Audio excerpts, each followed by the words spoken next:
And speaking of which, talking about doing complete injustice to a great talent, Dasha's back there with Paul White about the big signing. And Paul White is the big signing by the big show.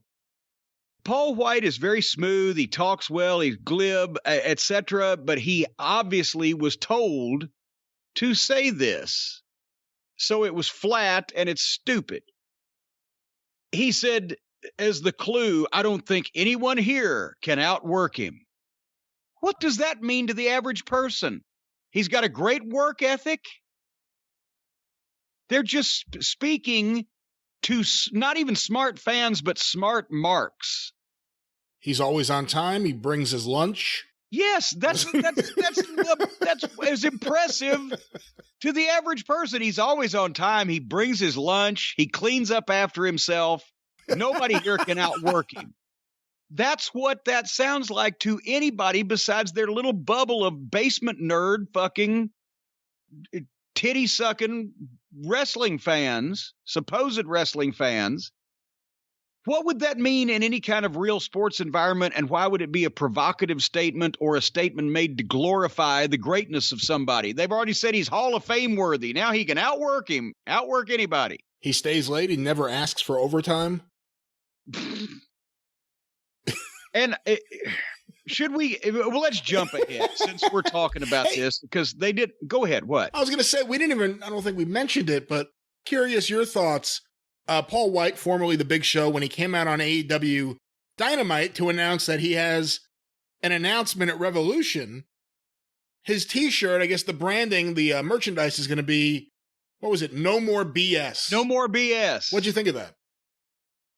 Well, that is kind of a cute little play on his name situation, isn't it? It's not bad.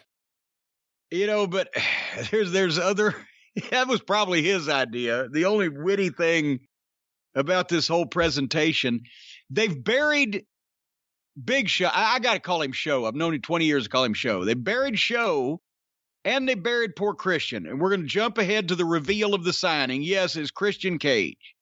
They did later on in the program in another rotten way. Okay, as soon as they came out and had Big Show, Paul White, say a Hall of Fame worthy talent is being signed, everybody starts, is it CM Punk? Is it Kurt Angle? Is it this guy? Is it that guy? But only a few names, because there ain't that many guys out there that they would be wondering about. Which did a disservice to both guys and I like Christian, and I think Christian's a hell of a talent, and I think he looks in great shape, and I'm glad he's back in the business. But when you build that level of expectation and people start fantasizing about who it might be, it's never as good as who they fantasize that it might be, because in their fantasies, it can be anybody. But really, it can't. It can only be who's willing. And CM Punk wasn't willing. So you've buried Big Show with overpromising something. And again, that's not to disrespect Christian as a talent, but he hadn't even been in the ring in 5 years except for one WWE pay-per-view that nobody's looking at anymore. So he hasn't been in people's mind and on people's radar, and he's not freshly over. He's not coming off some kind of hot run to where this could be this big game changer, which is what they put in people's minds that it was going to be.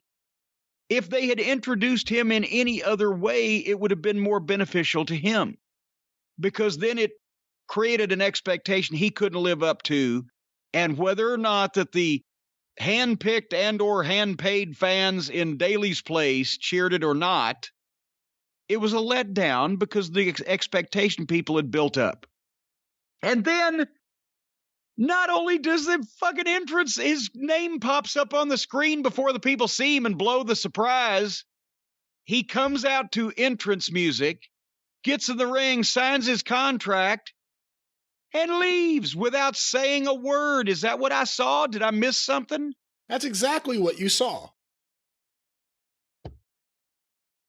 So now Big Show is a salesman that overpromises and underdelivers, And the next time, if there is one that they really do have a shocking surprise that could draw them a rating, chances are nobody's going to believe it.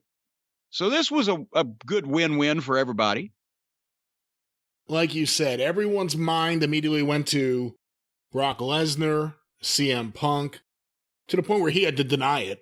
That's right. I saw Brock, I saw Punk, I saw Lesnar. Kurt Angle. And Kurt Angle. That quality of names, and this is not meant as a shot at Christian, but he's not at that level. No, well, no. And it's not even he hasn't been in the business. He hadn't put out a record in years. So why should he suddenly be back on the radio with no explanation? Well, you can do that if you're Paul McCartney. You can't do that if you're just anybody. But I think this is where a lot of people's mind, at least me, I thought about TNA. I hate to say it. Yeah. Where at that time, Christian was he was younger, and people kind of thought he was misused by WWE. Here's the opportunity for Christian Cage to be pushed as a main guy. And, to me, it just didn't really work. He's good in the ring. I don't see him at that level. And I don't know how they're going to use him here. And I think the bigger issue, too, is that now you're getting to a point where it seems like you're just taking anyone who was a star on WWE TV. Matt Hardy. Well, Miro pretty much put the exclamation point to that. Well, the Big Show and Christian back-to-back kind of puts the exclamation point on that. Because Big Show's a star, obviously. I don't know what he's going to be doing there. Christian was a name. No, I'm saying taking anybody. Miro is an example of taking anybody that's been on WWE television. At least Christian was a name. At least Show was a name. At least Jericho was a name. Dean Ambrose was a name. I don't know what somebody said Moxley had said this was a quote to the WWE. I had a bunch of ideas. Good ideas they wouldn't go for. Now that I'm seeing them, I'm not surprised. But I agree the Monday Night War didn't get kicked off by one company taking guys that the other company either wasn't using or didn't care to keep. It got kicked off by taking the top guys. If you can't do that, find your own, for fuck's sake. And again, I brought this up the other day, unless there's some cuts that we don't know about, and there are some people we haven't seen in a little while, but they've only added to the roster, and they haven't taken anyone away. So they just have a ton of guys, the majority of which nobody cares about. And you're just throwing more guys into that. I don't know. I don't think... just like football and soccer, I don't think Tony Khan knows how to build a roster.